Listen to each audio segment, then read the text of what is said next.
Thanks for checking out this highlight from the Casually Hardcore podcast. If you want to check out the full podcast after the show, please be sure to hit the top link in the description. But now, let's do it.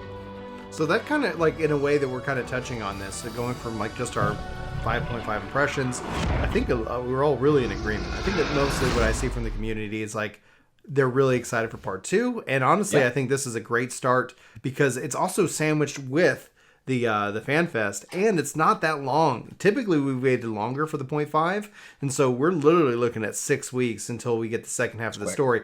The thing that I am concerned on is as we move into Endwalker, if Endwalker is truly going to be in October, which traditionally we've seen a 6 months gap from 5.5 to the expansion, or the 0.5 to the expansion, that's a long roadmap with we don't know, with maybe not a lot to kind of sink your teeth into. So I want to shift our focus on the 5.5 impressions and talk about what do we want for Endwalker.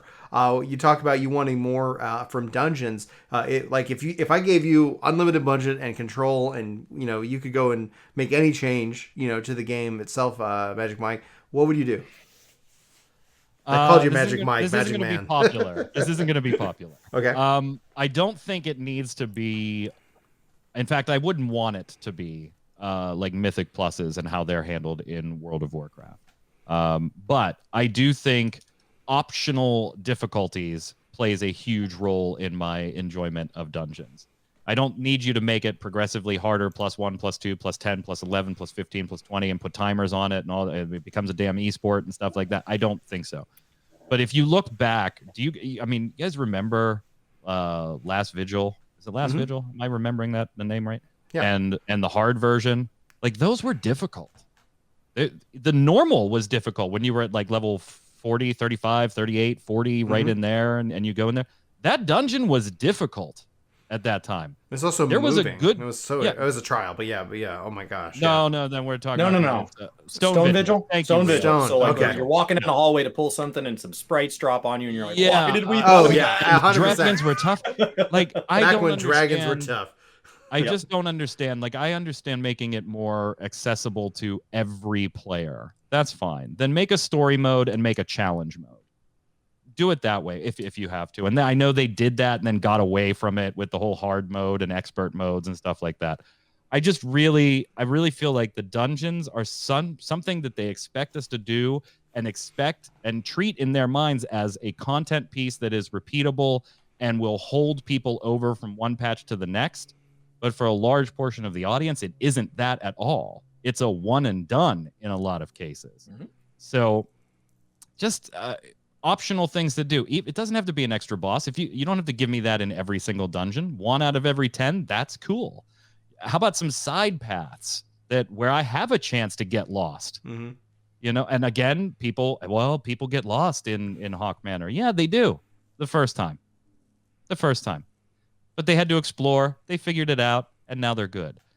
Give me a chance to get lost in there a little bit. Some rare spawns that pop up here and there. Not a guaranteed that works spawn. too. Yeah, absolutely. Some trails with treasure chests at the end I saw in chat mentioned earlier.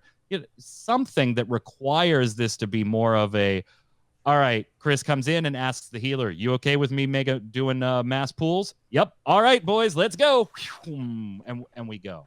My last tank asked me, and as a white mage, I was already pulling the next pull. Not only am I okay, I'm waiting. Like, let's go.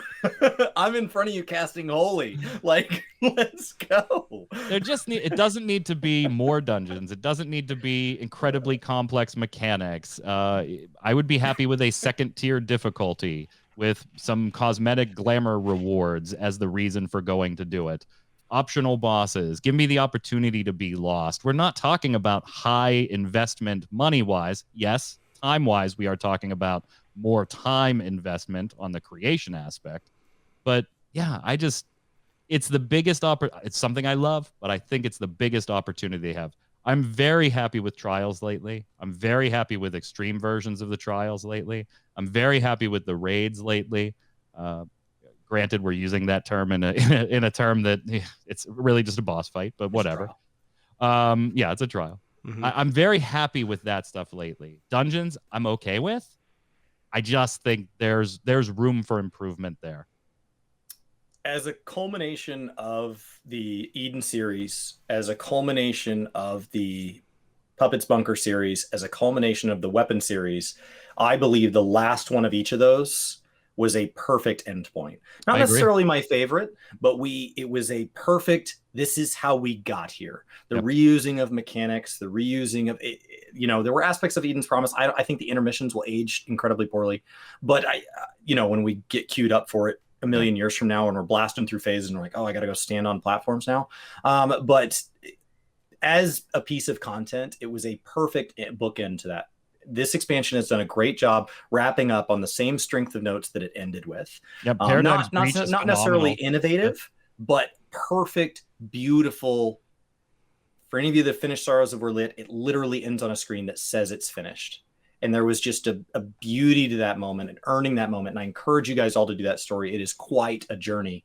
I thought that I was more emotionally invested in that story than I have been in 5.4 and 5.5's MSQ. I didn't even like Eden until the last phase, I don't think. Yeah, Gaius' character development alone is worth playing through that entire thing. It's a contrast to Nier, though, because like at the same time, Nier the content is amazing, but the story in and of itself, it's like I just felt like I just watched an ad for Nier. Like if it had been voiced, if you gave those dwarves voices, fantastically comical voices, I'm in. Maybe that would have changed it, because I just like, as far as it goes, like I cannot get over the fact that when we talk about Endwalker, I don't want another Nier. I don't want another. We're not getting one. I know, and thank God. And it's like, but I'm just saying, like, I have tried and tried and tried, and it's like, and it's so weird to contrast it because the fights and the set pieces and everything is great, but I have no connection to it. It's like, hey, not only are we in this other dimension, but hey, like, if we don't do this, it's not like with Evil East, where it's now tied to Boja. Like there feels like with the Crystal Tower, which is just like all of it's so ingrained into the world. And then there's Nier. It feels like the Verminion of raids, and it's like, yeah, it exists. It's over there. Obviously, I think Nier is far better in terms of its design from a gameplay and a mechanical perspective. But geez, Louise, it's too big of a piece of content for that. It means the same to me as Rathalos, but instead of taking a trial, you gave me a 3-part 24-man raid series, which is the largest PvE content we do outside of the Relic Grinds. It's massive content. So had we not gotten 24 and 48 mans in the Relic Grinds, I think it would have put a bad taste in my mouth with this expansion. Thankfully, they knew that going in, right? They weren't designing in a vacuum. So they're like, you know what? For people that want 14 style 24 mans, we got good news. Yeah. We got a 48 man Savage because we're insane. Oh, yeah. So there was another, none of this stuff exists on its own. I would say, as far as what I want to move it forward back to dungeons, I think the Unreals have been a perfect answer to if you were done with everything else. Now, the Unreals were added at a time when I suddenly decided to start leveling all my alt jobs. So I haven't spent a ton of time in them. But I love that they're there. I love knowing that if I get done leveling again and I'm back in a point where I'm happy with the jobs I have leveled, having Unreal Dungeons, having Unreal Trials is an incredibly clever way to reskin something. It's cheap compared to spinning up all new content, and lets us re-experience something. And like you said, it's locked behind cosmetics. It's locked. It doesn't matter. It doesn't matter. You missed the last Unreal. Okay. That's fine. Catch the next one. I think really when I look at Endwalker and what I want from the expansion is that the things that Shadowbringers has done that I really enjoy is they brought Gil as a goal. They've done these little things that I'm like, I like that aspect. Can we get more of it? Boja for me, I wish like the Boja system existed for Eureka, but at the same time, I wish that existed throughout the game. Like if you were out there in a zone, and honestly, like at the time, like I think there's a lot of technical things that have to go on in order for this to happen, but like just being in a zone, playing with other players, and then getting queued up for a boss that could or could not spawn is so exciting. It's so exhilarating. I enjoy it every time I get into it, and I'm really excited for the next part that happens here with 555. And so with that aspect, I think that what I would love to see from Endwalker is I'd like to see them not sacrifice the ultimate like we already had, but I want to see them invest in a stronger mid-core endgame loop that is connected to the things that we do. We talk about dungeons. The question that comes down to it is, why do we run those dungeons? For tomes?